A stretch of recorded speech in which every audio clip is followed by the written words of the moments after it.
Kamusta kayo? Dumating nga itong jogger na inorder ko para sa aming papa. Inorderan ko nga nitong jogger pants itong aming papa para sa kanyang pantrabaho. Iilang jogger pants na lang kasi yung natira sa kanya at nagagamit niya. Akala ko nga nang una dito ay manipis at hindi maganda. Yun pala ay masyado lang siyang na-flatten at okay naman pala siya nung nalabhan ko. Kinagabihan nga nito tapos na kaming maghapunan at nagre-ready na nga kami sa aming pagtulog. Nang dumating nga yung bayaw ko at meron nga siyang bitbit at iniabot sa amin. May dala nga siyang pagkain dahil birthday nga ng pamangkin namin ng anak niya. Tapos na nga kami nitong kumain at dahil meron ngang cake ay hindi nga pinalagpas ito ni Harvey. Gustong gusto nga kasi talaga ni Harvey yung cake at yung iba naman na hindi na nga namin nakain at inilagay na lang namin sa rep para naman kako may almusal na kami bukas. Pagkatapos naman kumain ni Harvey ng cake ay nilinisan ko na nga siya at pinapasok ko na nga dito sa kwarto. Solve na solve nga yung bata bago matulog dahil nakakain nga siya ng gusto niya. Anyway, happy birthday nga pala Kuya Nathan at thank you nga pala sa food na ibinigay ninyo. Samantalang itong si Harvey, pinatay ko na nga yung ilaw pero ito nga ang tagal pa rin niya matulog. Pero maya-maya rin naman ay nakatulog na nga ang bata. Kinabukasan naman, eto namang si Kuya ang ginood time ko. May nagbigay nga ng reward kay Kuya dahil nga sa magandang performance niya sa school. Bibiruin ko muna si Henry at tignan nyo naman kung paano siya kiligin. Ka dito.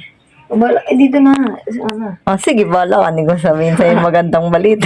Kinikilig. na sa ano siya.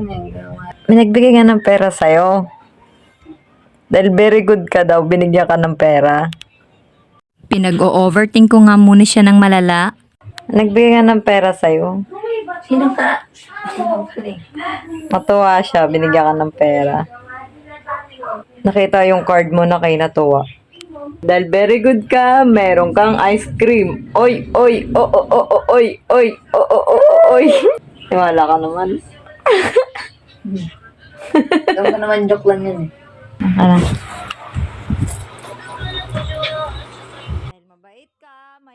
Ah, Sundaan lang 150 alam ko eh. ayaw mo.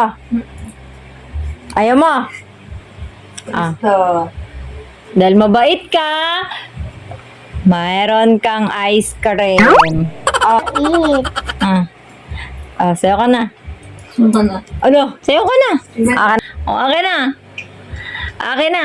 Sige, sayo ka hindi. Asayaw. Ay, uy, ganan. Yo kasi yun eh. Bisaya, uy.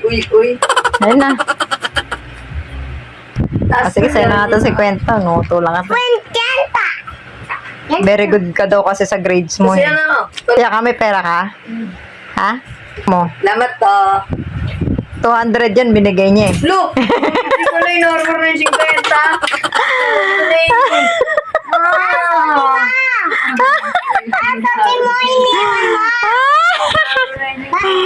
Yung bala may charge. Tama na yan.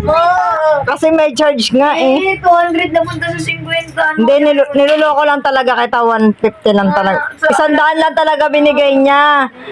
Buti nga, dinagdag ako 50 kasi nagandahan ako sa grade mo eh. Tigas mo, 150. Hindi naman wala kang binigay sa akin. Ayan, yung 50 binigay ko yan sa'yo. Ito, 200 yun eh. Ito kay Tito mo, Mac. Lamat to. Kulang pa yung binibigay ko sa akin ni Mama. 150 pa lang. Dinagdag ako na yan. Ano, sige mo.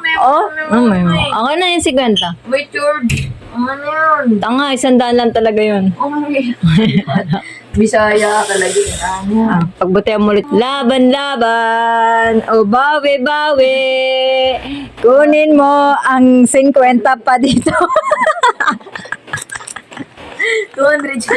Kaya't ibigay mo na! Uy, 150 lang yun! Ang aming Christmas bonus!